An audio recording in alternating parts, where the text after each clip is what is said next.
Unit 3 properties of liquids द्रव्य के गुण। हम इस यूनिट के अंतर्गत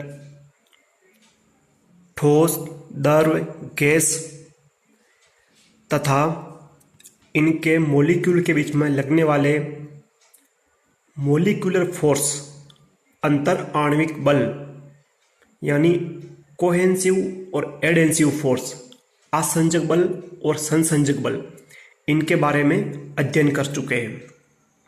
आज का हमारा टॉपिक है एंगल ऑफ कांटेक्ट, स्पर्श कोण। ये काफ़ी इंटरेस्टिंग टॉपिक है और अपनी डेली लाइफ, दैनिक जीवन से काफ़ी ज़्यादा संबंधित है। हम डेली लाइफ में इस चीज़ को अनुभव करते हैं और प्रयोग द्वारा भी करके देख सकते हैं। तो आज का टॉपिक जो है वो काफ़ी प्रायोगिक टॉपिक है, एक्सपेरिमेंटल टॉपिक है। इंडिविजुअल यानी हम में से कोई भी इसको अनुभव करके अपने हाथों से करके देख सकता है।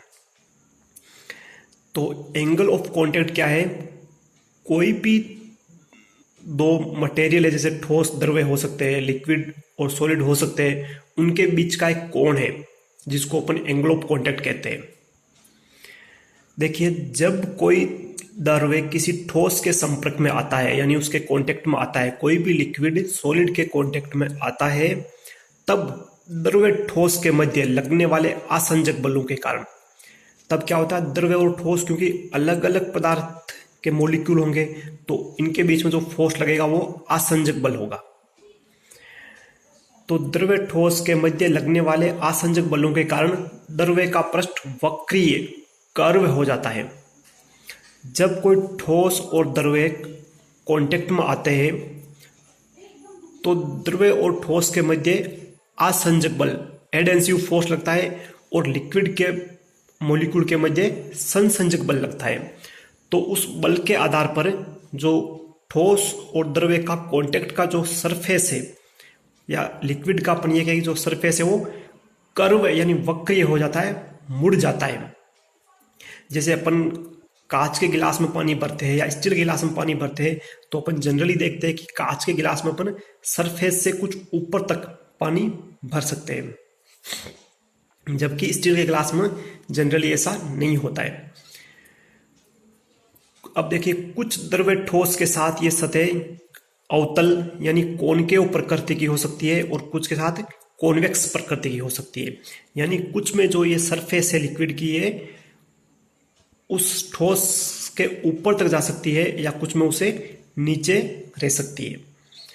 अब देखिए एंगल ऑफ कांटेक्ट की डेफिनेशन, क्या परिभाषा होगी इसकी हमने दो डेफिनेशन लिखी है यहाँ पर, समझने के हिसाब से दोनों इंपॉर्टेंट है।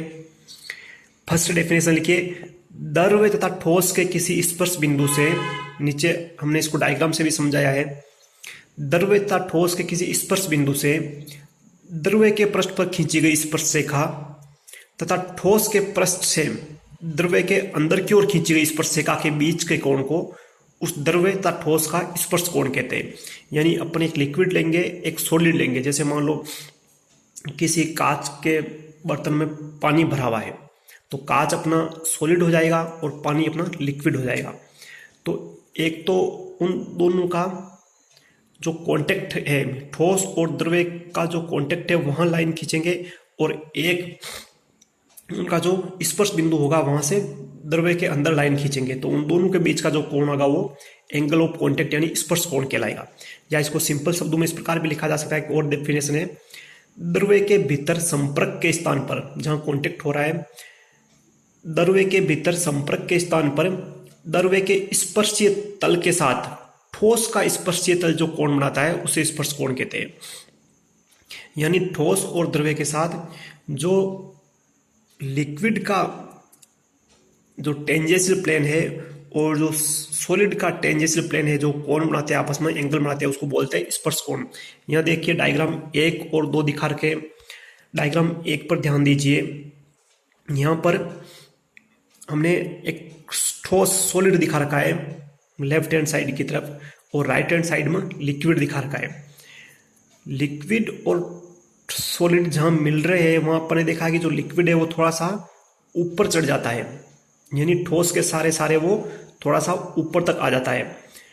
तो वहाँ से अपन स्पर्शरेखा खींचेंगे, टेंजेंट खींचेंगे, और वो इस दोनों के संपर्क बिंदु से जो कोण बना रही है उसको बोलते हैं एंगल ऑफ कॉन्टैक्ट, यानी उसको थीटा सी से दिखाया गया है।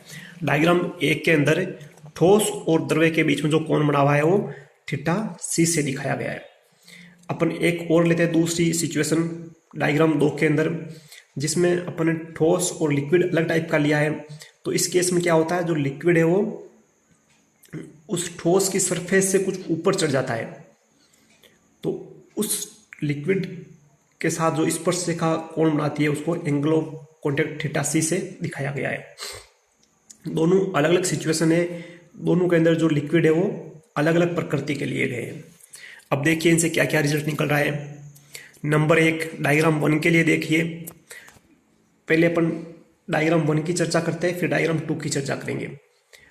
डायग्राम 1 में ठोस द्रव्य स्पर्श कोण यानी सॉलिड और लिक्विड का जो एंगल ऑफ कॉन्टैक्ट है वो न्यून कोण है, यानी 90 डिग्री से छोटा है।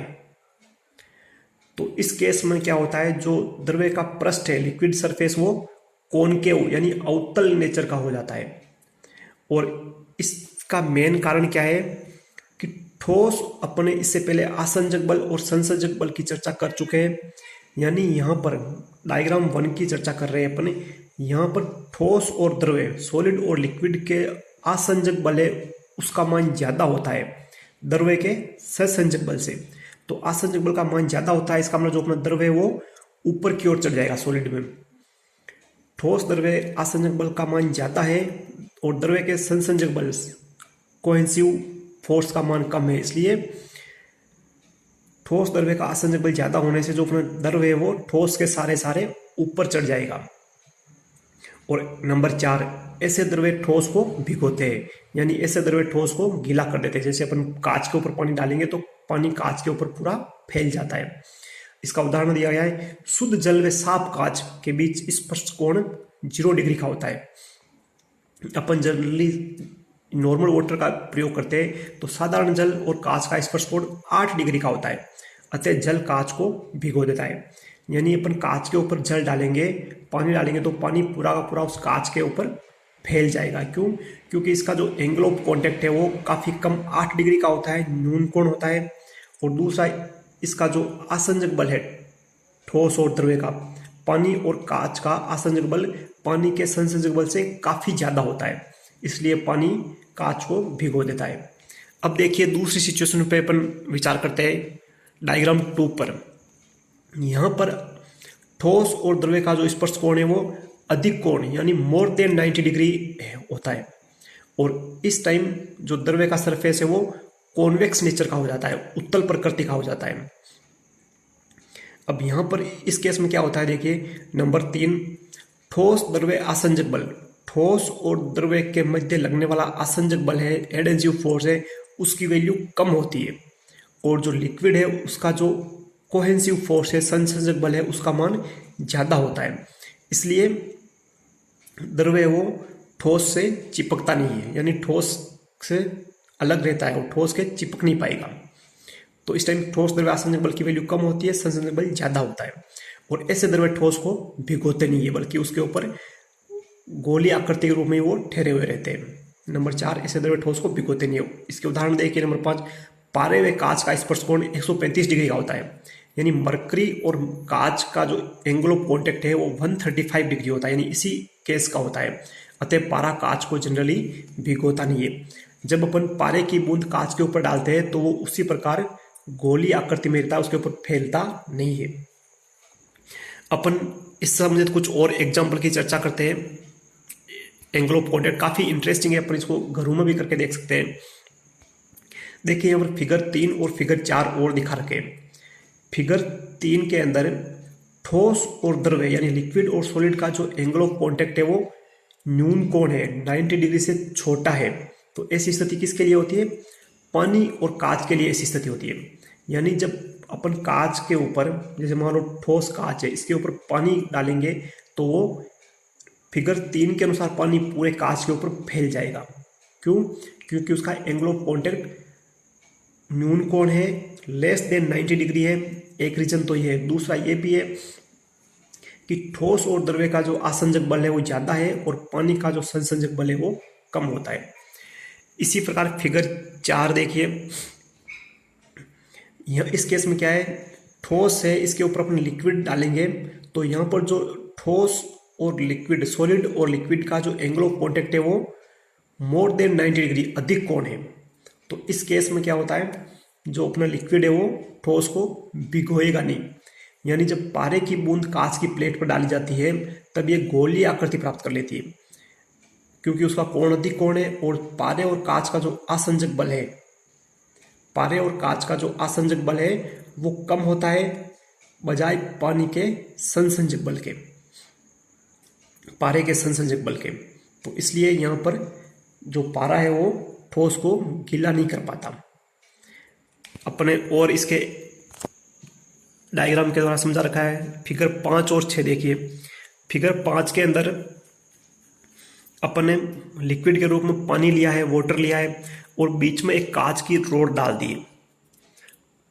पानी से भरे हुए किसी पात्र के अंदर अपन ने कांच की रोड डाल दी है, तो अपन देख रहे हैं कि पानी जो है वो कांच के सारे सारे ऊपर चढ़ जाता है। क्यों? क्योंकि जो इसके लिए एक तो जो एंगल ऑफ कॉन्टैक्ट है वो न्यून कोण होता है, दूसरा यह है कि जो पानी और कांच का आसंजक बल है वो ज्यादा होता है पानी के संसंजक बल के बजाय, इसलिए पानी कांच के सारे सारे ऊपर चढ़ जाता है। इसी प्रकार फिगर 6 देखिए, यहाँ पर अपन ने लिक्विड के रूप में पारा लिया है, मरकरी लिया है, लिक्विड मरकरी लिया है और अपन ने लिक्विड से भरे हुए यानी पारे से भरे हुए किसी पात्र में कांच की रोड डाल दी है। तो हम देखते हैं कि जो पारा है वो कांच के सारे सारे तो नीचे रहता है, बाकी जगह वो ऊपर चढ़ता है, यानी कांच के सारे पारा है जो नीचे रह जाता है और जो एंगल ऑफ कॉन्टैक्ट है यहाँ पर वो अधिक कोण मोर देन 90 डिग्री हो जाता है। ये भी कोहेसिव और एडिसिव फोर्स की वजह से होता है। तो इस प्रकार अपन ये काफ़ी इंटरेस्टिंग है और इसका मेन रीजन स्पर्श कोण है। एंगल ऑफ कॉन्टैक्ट की वजह से कोई लिक्विड ठोस के सारे ऊपर चढ़ता है या वो उसे दूर रहता है, नीचे की रहता है। अब कुछ इंपॉर्टेंट बातें और डिस्कस कर लेते हैं इस एंगल ऑफ कॉन्टैक्ट संबंधित। नंबर 1 नोट, चांदी और जल के लिए स्पर्श कोण लगभग 90 डिग्री होता है, यानी सिल्वर और वाटर के लिए जो एंगल ऑफ कॉन्टैक्ट है वो लगभग 90 डिग्री होता है। यानी अपन चांदी के बर्तन में पानी डालेंगे तो लगभग उसकी जो सरफेस है उसके बिल्कुल चांदी की सरफेस के बराबर आएगा, 90 डिग्री का ही होगा। नंबर 2 पेट्रोल, अपन जनरली घरों में देखते हैं अपना ऐसी घटनाएं घटती है कि पेट्रोल, केरोसिन है, बेंजीन है आदि लिक्विड अगर फर्श पर गिर जाते हैं तो उनको साफ करना बड़ा मुश्किल होता है। उसका मेन कारण क्या है कि पेट्रोल, केरोसिन और बेंजीन इनका जो एंगल ऑफ कॉन्टैक्ट है, स्पर्श कोण है ठोस के साथ, फर्श के साथ, वो 0 डिग्री होता है और 0 डिग्री होने के कारण ये फर्श पर पूरे फैल जाते हैं और इनको साफ करना काफ़ी कठिन होता है, पहुंचना इनको काफ़ी मुश्किल होता है। नंबर 3 जल तथा ग्रीस युक्त कांच का स्पर्श कोण 160 डिग्री होता है, यानी पानी और कांच के साथ ग्रीस लगा देवे तो उसका एंगल ऑफ कॉन्टैक्ट काफ़ी ज़्यादा हो जाता है, 160 डिग्री हो जाता है। और इसी कारण अपने घरों में भी चिकनी प्लेट पर जब पानी की बूंदें डालते हैं तो वो गोली आकृतिकरण कर लेती है। अपन घरों में देखते हैं कोई मान लो चिकनी प्लेट है, चिकनाई वाली, उसके ऊपर पानी डालते हैं तो वो स्फेरिकल शेप के अंदर यानी गोली आकृति के रूप में रहता है और जल जो है वो ग्रीस लगी सतहों को भिगोता नहीं है, वो पानी से इतनी इजी वे में साफ भी उसको अपन नहीं कर पाते क्योंकि पानी उसके पहुंच ही नहीं पाता, उसको गिला ही नहीं कर पाता है। अब देखिए स्पर्श कोण पर प्रभाव, effect on angle of contact. स्पर्श कोण पर क्या क्या प्रभाव पड़ते हैं। नंबर 1 स्पर्श कोण द्रव्य की शुद्धता तथा ठोस पृष्ठ की स्वस्थता पर निर्भर करता है। कोई भी लिक्विड की प्योरिटी क्या है, कितना शुद्ध है, या जो ठोस पृष्ठ है उसकी क्लीनेस पर भी निर्भर करता है कि कितना क्लीन है और नहीं है, उस पर भी एंगल ऑफ कॉन्टैक्ट डिपेंड करता है। नंबर 2 द्रव्य में अशुद्धि मिलाने पर स्पर्श कोण बदल जाता है। कोई भी लिक्विड है उसमें इम्प्योरिटी मिलाएंगे तो उसका एंगल ऑफ कॉन्टैक्ट चेंज हो जाएगा। नंबर 3 आर्द्रक यानी वेटिंग एजेंट यानी भिगोने वाले कारक, स्पर्श कोण तथा पृष्ठ तनाव के मान को कम कर देते हैं। यानी ऐसे एजेंट होते हैं जो वेटिंग एजेंट होते हैं, यानी भिगोने वाले होते हैं, वो स्पर्श कोण को भी कम कर देते हैं और पृष्ठ तनाव सरफेस टेंशन को भी कम कर देते हैं। इसी प्रकार जल सह कारक यानी वाटर प्रूफिंग एजेंट जो होते हैं, वाटर प्रूफिंग एजेंट वो स्पर्श कोण की वैल्यू भी बढ़ा देते हैं और पृष्ठ तनाव में भी वृद्धि कर देते हैं। यानी water proofing agent angle of contact और सरफेस टेंशन को बढ़ा देते हैं, जबकि waiting agent angle of contact और सरफेस टेंशन को कम कर देते हैं। Okay, thank you.